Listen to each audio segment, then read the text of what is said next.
Olá, tudo bem, pessoal? Aqui, professor Marcos Melo, como sempre, para falar de vestibular. E hoje o tema é sobre o racismo. Então, é um tema bastante, assim, polêmico, né, para começar, e também muito abrangente. Então, o que que eu fiz? Resolvi partir das questões do vestibular. Estávamos falando sobre canções que caíam no vestibular, e a última canção eu deixei até meio propositalmente para hoje, porque aí a gente já trata de uma canção também, uma música que falou sobre o racismo e foi cobrada numa prova, e a gente já emenda também. Hoje eu vou fazer um pouquinho diferente, não vou ficar só nas canções, que aí eu acho que são textos ricos para a gente discutir essas questões, porque, como eu sempre falo, nós temos que não ficar restritos a resolver a questão, mas ampliar o universo, ampliar a discussão e usar, na verdade, o tema, e vamos ver até onde a gente chega, né? Pelo menos, é lógico que é quase inesgotável, mas a gente tenta aí fazer isso.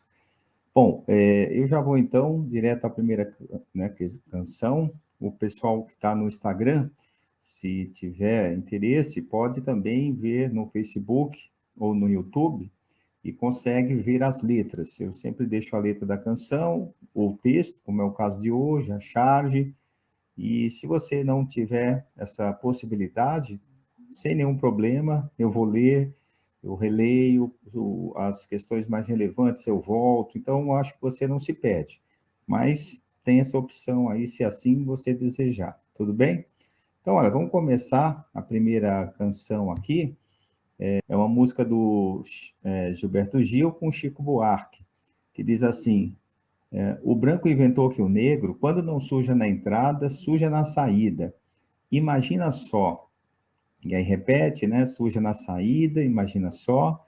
E aí continua. Que mentira danada. Na verdade, a mão escrava passava a vida limpando o que o branco sujava. E aí diz assim: imagina só.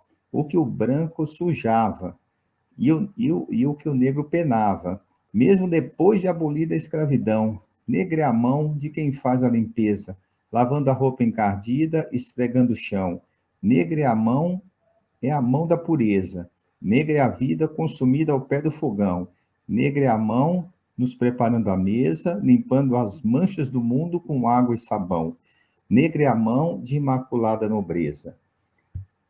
Vou virar aqui a página que está no outro slide. Na verdade, a mão escrava passava a vida limpando o que o branco sujava.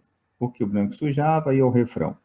Pessoal, olha só, independente do que vem na sequência, percebam como essa música é rica, né, em todos os sentidos. Como eu estava dizendo, né, olha que riqueza essa canção.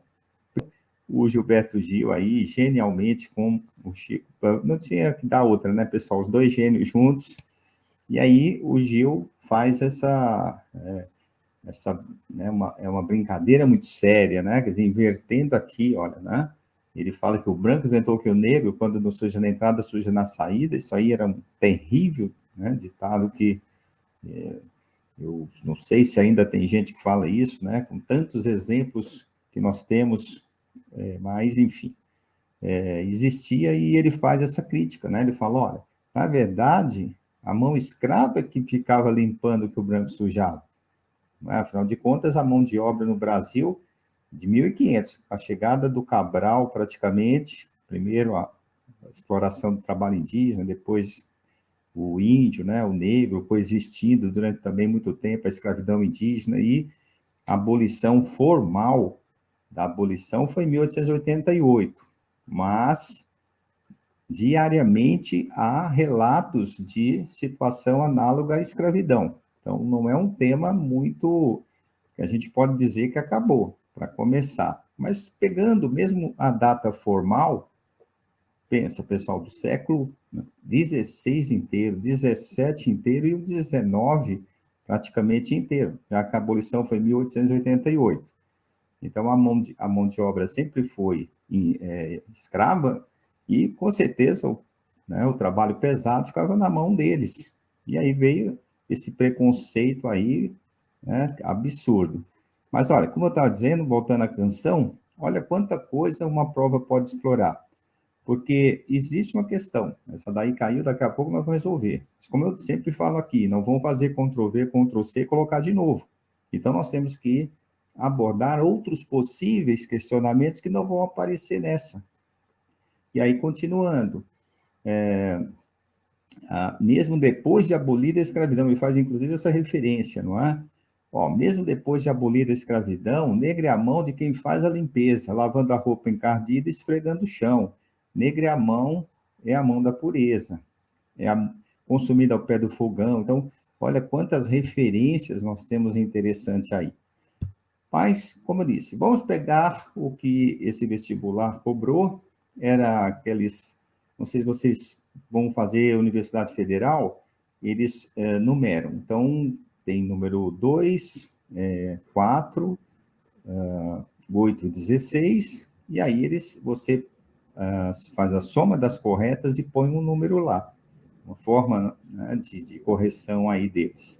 Mas para a gente não importa. Se a gente for fazer isso aqui, vai ficar mais confuso. Então, o que eu fiz? Nós vamos fazer assim, já vamos fazendo verdadeiro ou falso. Fica mais bate-bola aí com você mais rápido. Então, diz assim a primeira, olha. A letra de Gil denuncia o trabalho pesado a que os negros são submetidos. Dá para aceitar como verdade, não é? Porque ele disse que mesmo depois de abolir a escravidão, negra é a mão, né, de quem faz a limpeza, lavando a roupa encardida, esfregando no chão, consumindo ao pé do fogão, então dá para aceitar. Tudo bem? O branco pode fazer também, né? Não está excluindo o branco aqui, mas também tem o trabalho pesado realizado por pessoas brancas, mas análise da questão dá para aceitar como verdadeira, não é isso? Ele não está dizendo, olha, o trabalho pesado, exclusivo dos negros, aí é furado, percebe? Então, o aluno tem que ler com muita atenção, porque uma palavra pode mudar todo o sentido. Eu vou reler para vocês, olha, a letra de Gil denuncia o trabalho pesado a que os negros são submetidos, dá para aceitar. Agora, se fosse, olha, como eu disse, exclusivamente, aí não, né? Nós temos trabalhos também brancos trabalhando. Vamos ver a outra. Ao mencionar um estereótipo racial, a letra propõe uma inversão dos papéis, pois quem suja é o branco e quem limpa desde a escravidão é o negro. Olha, ele não está propondo uma inversão. Ele está, não sei se vocês concordam comigo, depois, quando eu deixar disponibilizado para vocês, vocês podem dar uma paradinha, dar uma lida, ver se concorda também comigo, sem nenhum problema. É um exercício importante. Então, olha, ao mencionar o estereótipo, repetindo, propõe uma inversão? Não, não está propondo inversão. Está dizendo só que o branco é sujão, não é? No finalzinho ele diz assim, eita, branco sujão.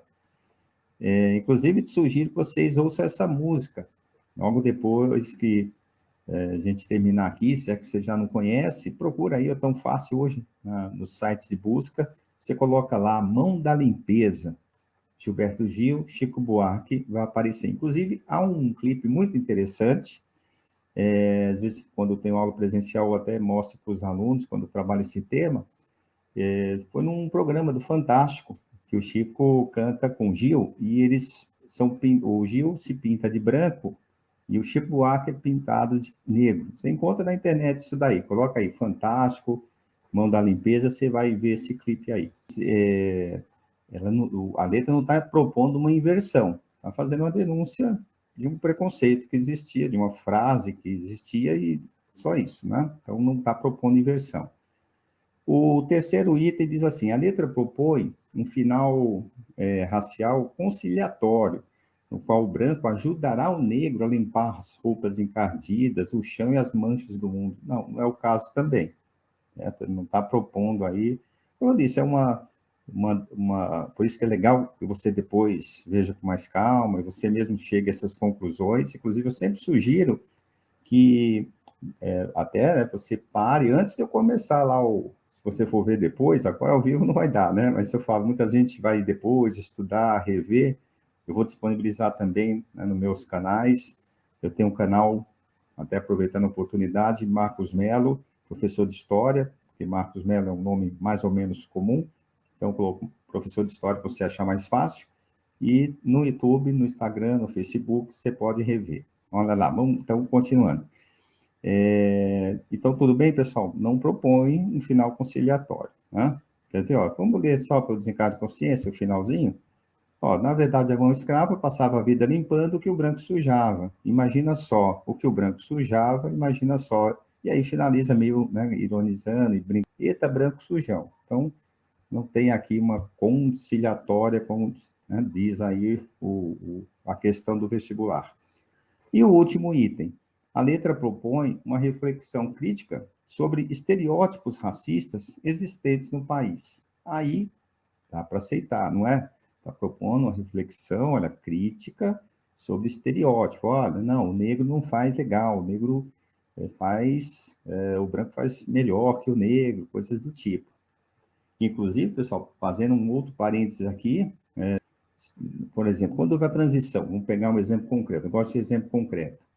Quando houve a transição do trabalho escravo para o assalariado no Brasil, vieram os imigrantes europeus, mais ou menos ali, né? Você deve se lembrar, se você já estudou, se não, estou aqui para fazer isso. Houve a proibição do tráfico, o preço do escravo quadruplicou ali no intervalo de algumas décadas, e não ficou interessante usar o trabalho escravo, começaram a usar o trabalho assalariado e veio o imigrante. E aí, óbvio, o migrante, pessoal, o trabalho assalariado, ele é mais producente, certo? Você, hoje, predomina o trabalho assalariado. Se você não estiver trabalhando legal, né? Não sei se você é assalariado, ou conhece no mínimo alguém, a pessoa é demitida. Então, você tem que mostrar uma eficiência, então você é demitido. O escravo é o contrário, né? Então, não é que é o negro e o branco, é porque é o trabalho escravo e o branco. Se fossem invertidos os papéis, assalariar o negro e escravizar o branco, né, essa hipótese, ele seria ineficiente, porque, pessoal, qual o interesse de um escravo, seja de qual cor de pele for, ser eficiente? Se uma mulher, por exemplo, tiver um filho, esse filho não é dela, esse filho, pessoal, é vendido, acaba de nascer, se o fazendeiro assim desejar, vende a criança.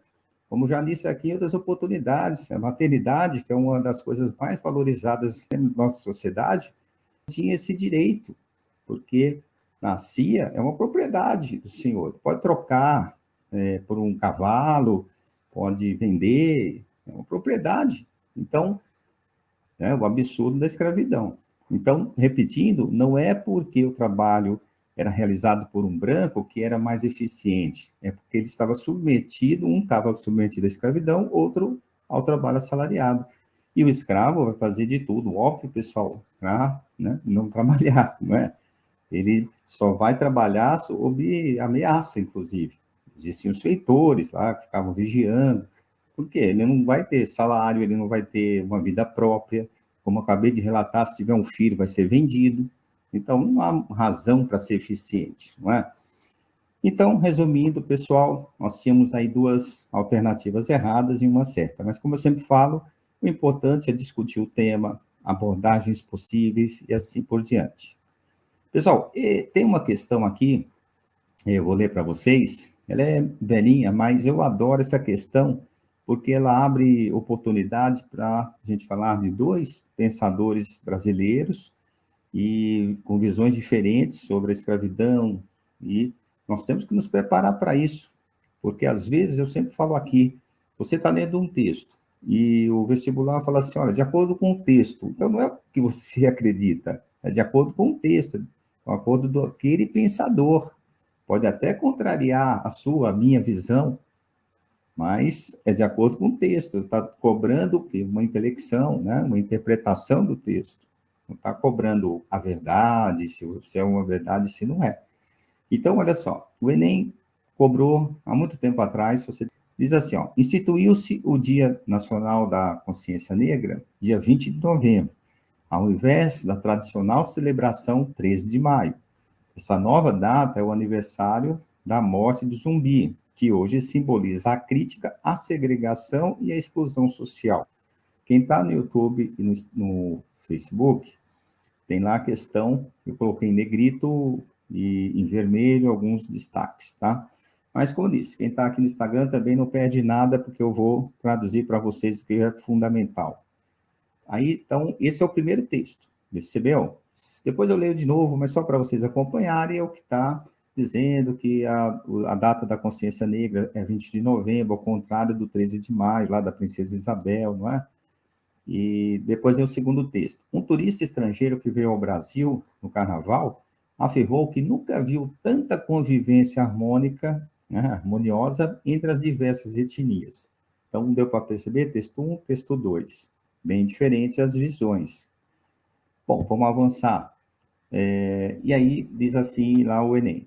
O fato é que ainda hoje a miscigenação não faz parte de um processo de integração de raças em condições de igualdade social. O resultado foi que, aí vem a parte mais importante, ainda são pouco numerosos os segmentos da população de cor que conseguiram se integrar. Inclusive, pessoal, aproveitando a oportunidade, Florestan Fernandes, um grande sociólogo brasileiro, um dos maiores, ele coloca a população de cor entre aspas, porque para ficar inteligível o texto, mas essa expressão não tem, homem de cor, né? A gente, às vezes, por ter um pé atrás de falar, aquela pessoa é negra, falar aquela pessoa é de cor, todos nós somos, né, temos alguma cor, ninguém é transparente, então um é negro, outro é claro, outro é loiro, outro é japonês, né? Mas temos uma cor. Então, essa expressão também, né, homem de cor, também não cabe mais no mundo atual. Mas vamos lá. Inclusive, ele já percebia que ele colocou entre aspas. Continuando, diz assim. Então, olha, repetir, você pode ter se perdido.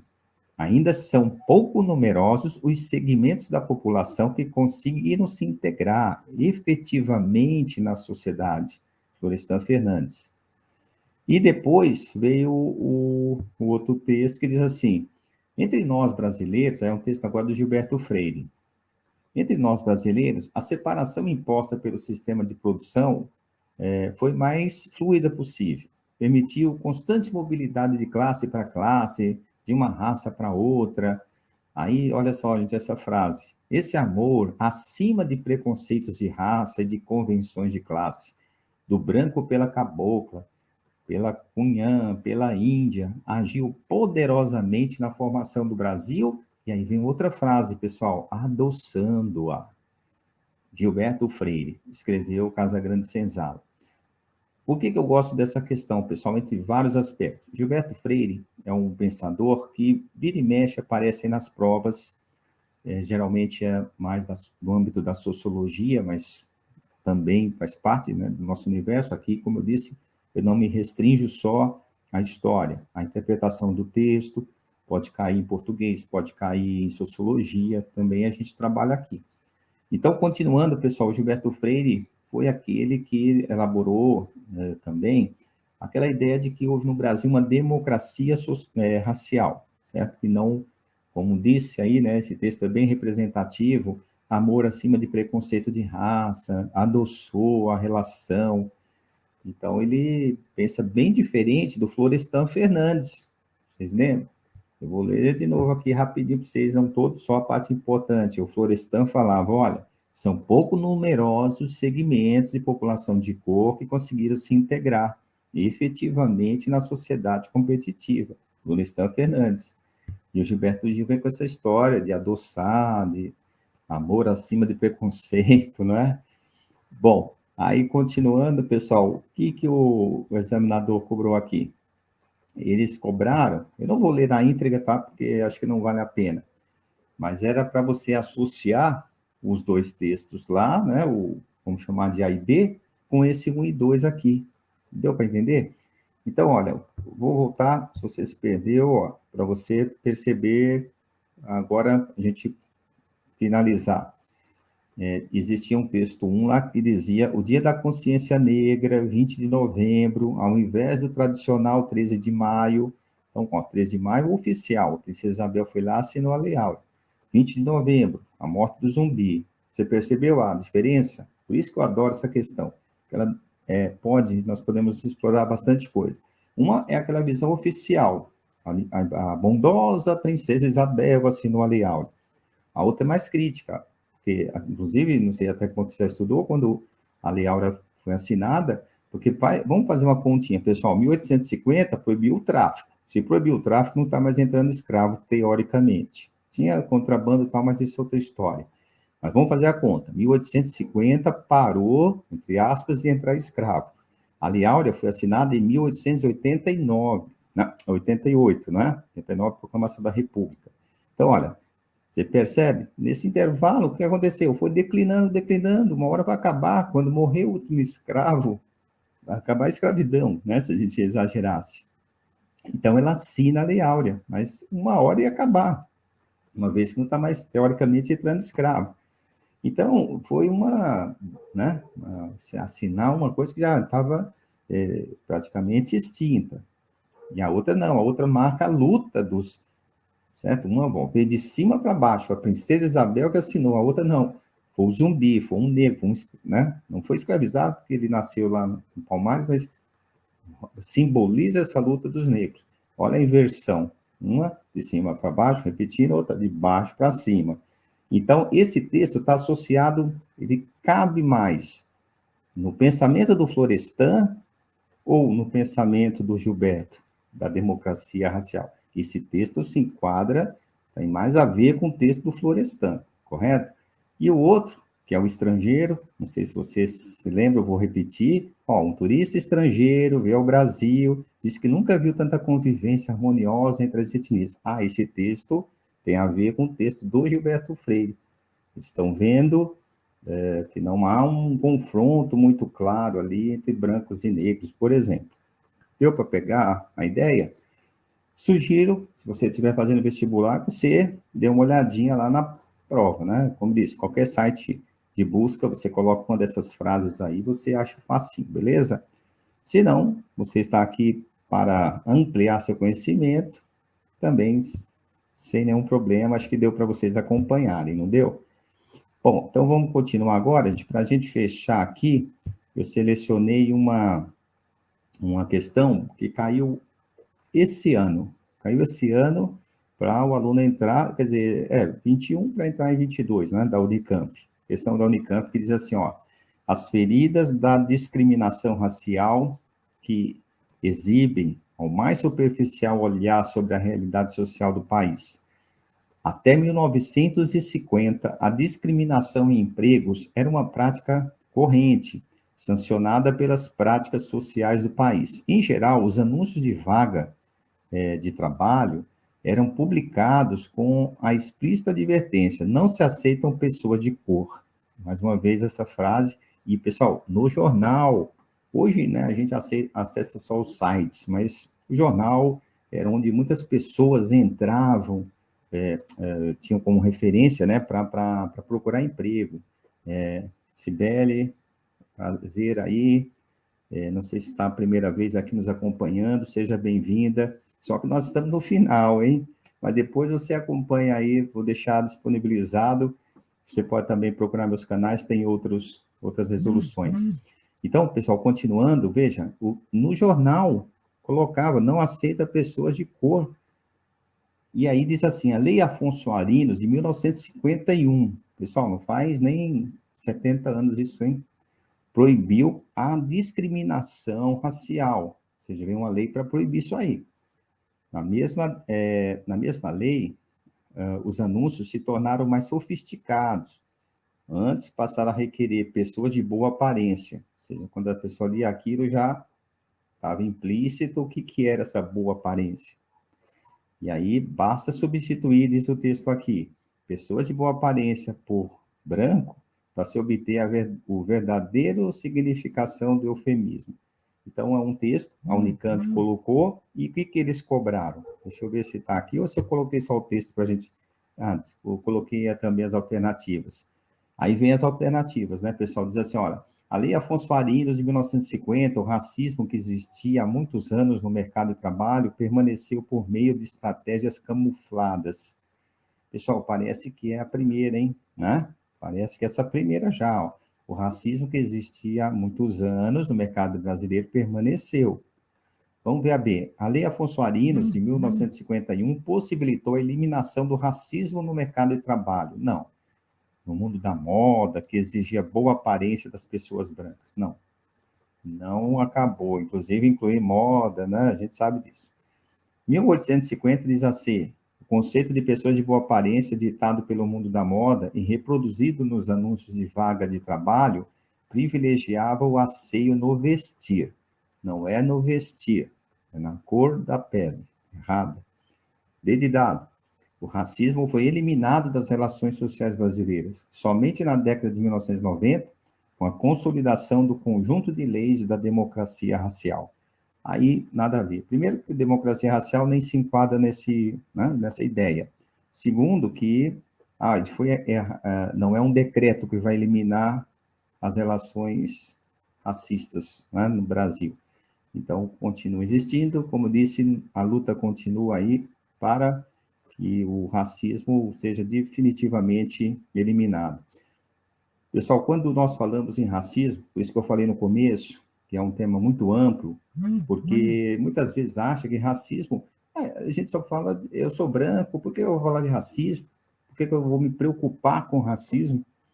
Então, veja, vamos pegar um exemplo também histórico, como eu disse, eu gosto sempre de dar exemplos concretos para não ficar viajando em teoria, mas se existir uma teoria que é válida, tem que ser combinada com algum assunto concreto. Pega, por exemplo, o nazismo. Como que você identificava, só visualmente, né, olhando, um judeu e um alemão? Não tem como perceber a diferença. E mesmo assim, você sabe o resultado que deu. Pelo sobrenome, pela ascendência, certo? Campos de concentração, eliminação física dessas pessoas por serem de uma outra raça, entre aspas, e, como disse, deu no que deu. Então, o racismo diz respeito a todos nós, mesmo se a pessoa, né, for branca, ela tem que lutar, tem que ser, como diz aí os movimentos, tem que ser antirracista. Não adianta ser só não ser racista. Quando vê, tem que criticar, tem que se manifestar contrário a qualquer atitude racista que você presencie. E é um assunto de todos nós. Por exemplo, eu moro aqui em São Paulo. Existe racismo, por exemplo, em relação a nordestinos. Já foi mais intenso, já foi mais forte. Felizmente tem acabado. Né, os sulistas, como se diz aí no comum, né, vão passar o carnaval na Bahia, vão passar o carnaval em Pernambuco, tem seus ídolos, Caetano Veloso, Ivete Sangalo, Claudinha Leite, todos baianos. Então, vai atenuando esse preconceito, mas a gente sabe que existia e existe para determinadas pessoas. Então, o racismo, esse preconceito, que se mistura também com preconceito, diz respeito a todos nós. Pessoal, olha, eu tenho me comprometido aqui a discutir questões de vestibulares, né? Questões de música que caíram. Se você, como disse, está fazendo vestibular, ou se apenas gosta do tema, você é meu convidado. Eu estou aqui diariamente, nem sempre ao vivo, mas diariamente eu posto alguma coisa nos meus canais, mas amanhã, com certeza, vou estar ao vivo, e provavelmente também na quinta-feira, certo? Quarta, né? Aliás, segunda, terça e quarta. Mais 3 dias aí para ao vivo, com certeza.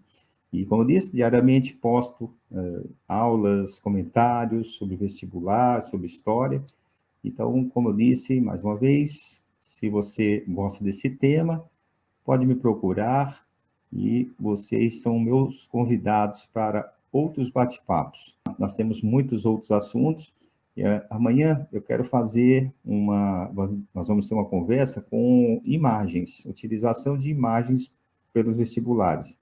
Então, pode ser uma charge, pode ser um cartaz e um quadro, e vamos tentar discutir esse universo das abordagens por meio do visual, e não dos textos ou das canções, como nós fizemos hoje. Então é isso, pessoal. Forte abraço, garotas, garotos, e amanhã eu estou por aqui, beleza?